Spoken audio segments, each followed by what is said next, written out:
Our student speaker for 2016 is Dr. Nancy Derks, a graduate of CalSouthern's Doctor of Psychology program. An outstanding scholar, Dr. Derks graduated with a perfect 4.0 GPA. Her doctoral project, The Impact of Moral Injury in Veterans, was exceptional and heartfelt work. Moreover, Dr. Derks is a curious, thoughtful, and unwavering, positive, lifelong learner with an indomitable spirit. In short, she is an ideal representative to address CalSouthern's class of 2016 and the assembled guests, faculty, and staff. Ladies and gentlemen, please welcome to the stage, all the way from the Big Island of Hawaii, our student speaker, Dr. Nancy Derks.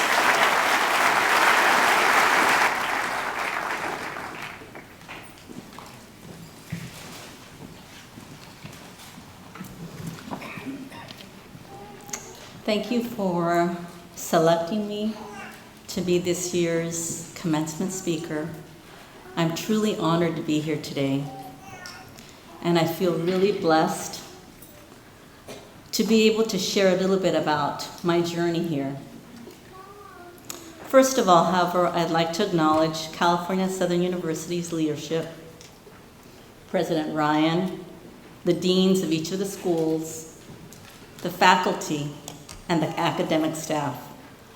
I also want to extend a special acknowledgement to the founder of California Southern University, Dr. Donald Heck. Because of you and your vision in establishing California Southern University as a completely online institution, I, for one, have been able to fulfill my lifelong dream. I was hoping this wasn't going to happen.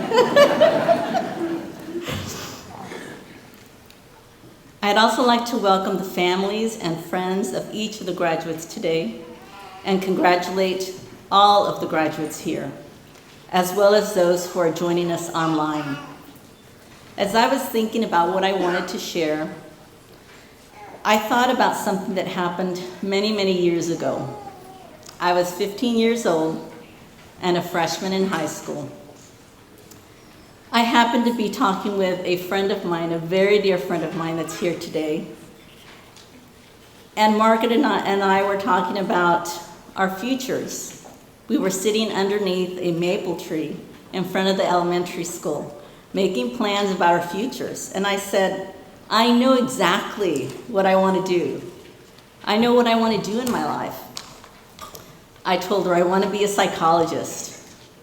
Well, the very next school day, I went to the school's counselor's office and I asked him for some help. You see, no one else in my family had ever attended college, so I didn't know how to begin. I'll never forget what he told me.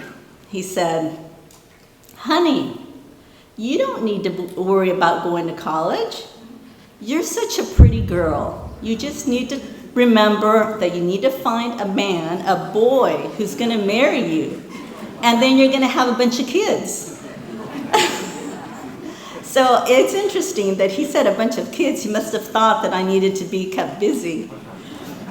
I left his office, of course, disappointed and confused. His message that I shouldn't even think about going to college and the fact that it just wasn't right for a girl to want to go to college, it initially set me back. Was I supposed to do what he said? Find a boyfriend, get married, and have kids? Or could I go to college and follow my dreams? The dreams I had talked with when I was talking with my friend. The next day, I thought, okay, I'm gonna go into the office. And I asked the receptionist, can you please let me look at the college catalogs that are in his office? She said, yes, of course, you can look at them, but you can't take them out of the office. You can't take them out of the building. This was well before the wonders of the internet, by the way. So here I was, I got the catalogs, and for several days, I went to his office, sat outside his door, sat on a bench, and I looked through those catalogs. from time to time, he'd walk by, and I could see out of the corner of my eye that he was just shaking his head.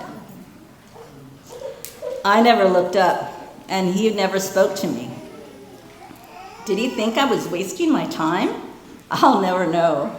What I did know was that I was going to go to college.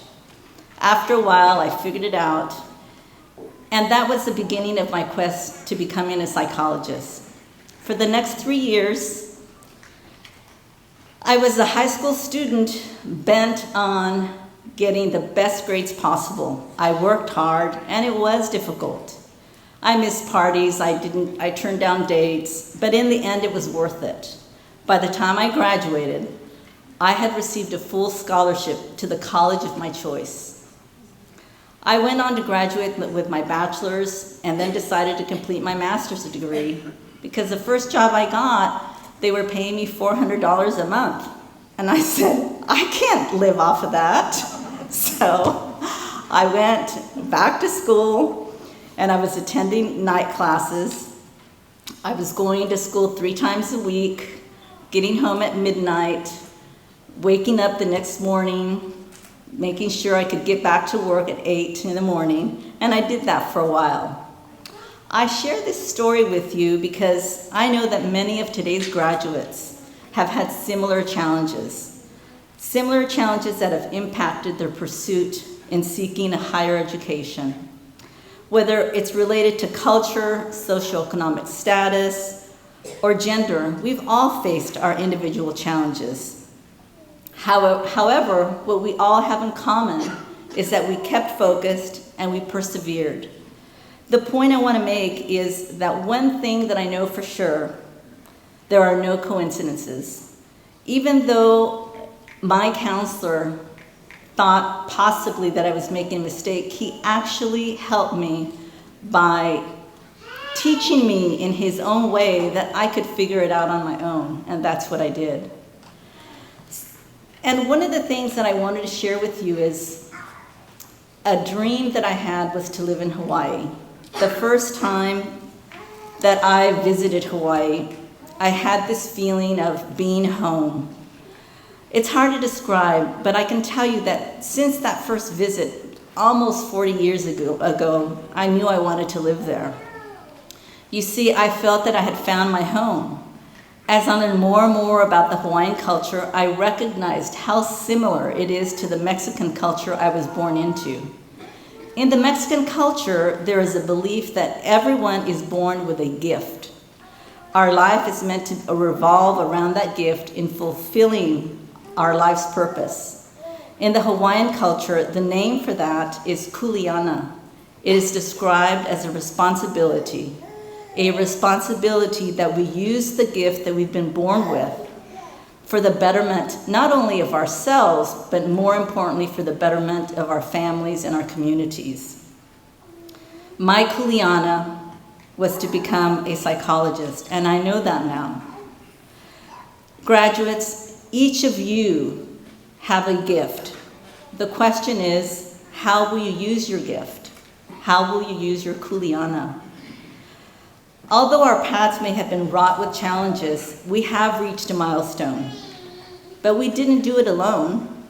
Pursuing a degree takes a huge commitment from everyone involved in our lives. As the saying goes, it takes a village. Every graduate here knows that although we did the work, there were so many people that helped us get to where we are today. In the Hawaiian tradition, there is a reverence for family. There is a word for family and the family of friends that make up our support system. That word is Ohana. It includes those people that we are related to by blood, as well as those people we have chosen to include in our family of friends. And that's who you are, our family of friends, as well as our family, our true family. So as we think about where we want to go from here, I want us all to remember that our Ohana is represented by who we are. All those people that support us through life's ups and downs, they are there to help us through adversity as we embark on all of our future steps. They're there for us. We may encounter obstacles and challenges, and the important thing is that we remember that we have a family, an Ohana, that we can rely on, just as California Southern University has become part of our Ohana. What I've come to recognize is that adversity is a reality of life. I've learned to view adversity differently from years ago. Adversity reminds me of the need to strengthen my faith so that I can persevere. It reminds me to trust that I can achieve my goals, and it reminds me that I am not alone on the path. What I've learned throughout the years in living in Hawaii is that by applying the true meaning of aloha, I have been able to move myself beyond adversity. I'd like to share just a little bit about what makes aloha a special experience, because it is an experience that we carry inside of us, inside of our hearts. Although Hawaii is a location, a place, it is also a place that is filled with blessings of aloha that live inside of us. Something that I learned many years ago from my kumu, my Hawaiian teacher, was that the true and traditional meaning of aloha is a hidden meaning. All of us have heard the word aloha and know that it can mean hello, goodbye, and I love you. However, in the traditional sense, it is said that aloha is a state of being that resides inside of us, and each letter represents a special meaning. A stands for the light that lives within us. Some people call it our spirit or our soul. Graduates, as I share this information with you, just think about how aloha may be something that can resonate within you.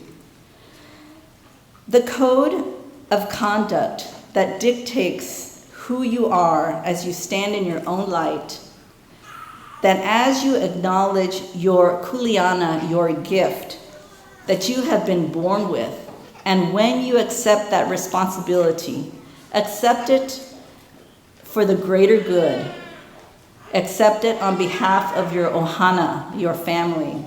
Allow yourself to be guided.